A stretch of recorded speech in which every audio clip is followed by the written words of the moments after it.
Traitor. Coward. The landscape slipped past Eamon in a blur.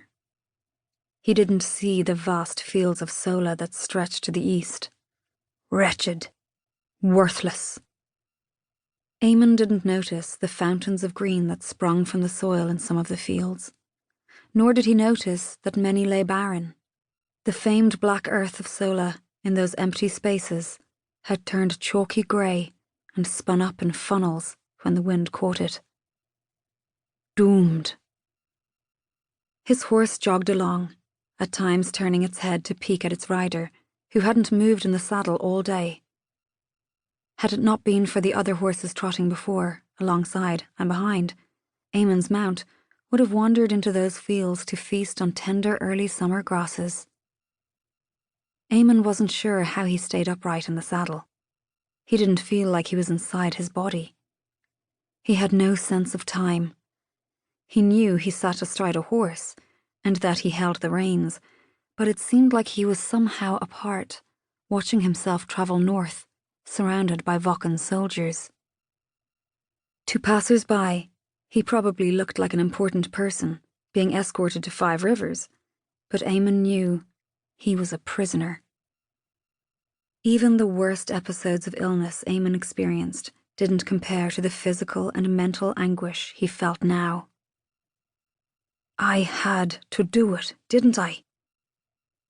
He couldn't answer his own question. He wasn't even sure what it was he'd had to do.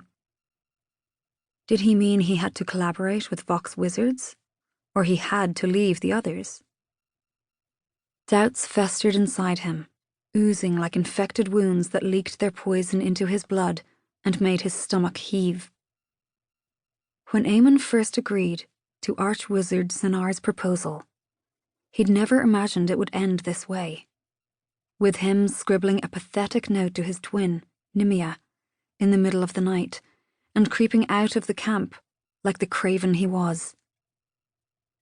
In countless daydreams, he'd seen Nimhea on the river throne, flanked by Prince Senar and himself. The Archwizard's promises still tugged at Eamon's heart. All he'd ever wanted, Nimhea secure, protected by the Vokkans, Eamon himself finally rid of the chronic illness that plagued him.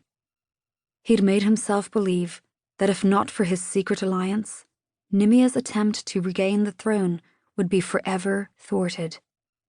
The Vokkans were simply too powerful to be overthrown by that ragtag group that called themselves the Resistance. He'd done everything for the sake of giving Nimhea her crown. It's the only way. He'd managed to convince himself that Ara would understand what he'd done, once he had the chance to explain his reasoning. He hadn't been too worried about Teth.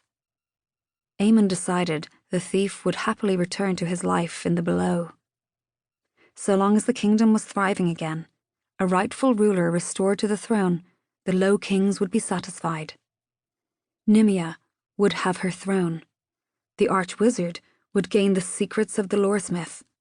Setland would thrive again in peace and prosperity. But Lahvja the summoner, everything had changed for Eamon the night she drove away the wizard's hounds. An irksome little voice in Eamon's head reminded him that he'd been relieved to see the hounds gone.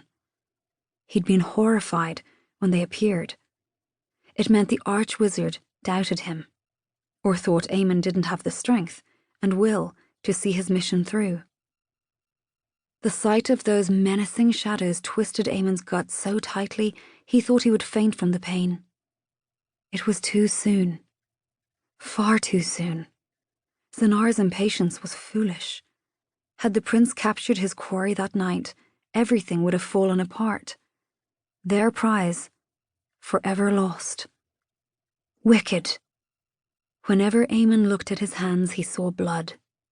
It made his head swim and his skin feel too tight, like his soul was being wrung out. However unpleasant, the sensations brought him a measure of reassurance. They reminded him that despite what he'd done, he wasn't evil. He would never have chosen this type of magic, but he hadn't any of his own, only that which he'd been taught by the Archwizard's agents. The ritual required to maintain communication with the wizards repulsed Damon.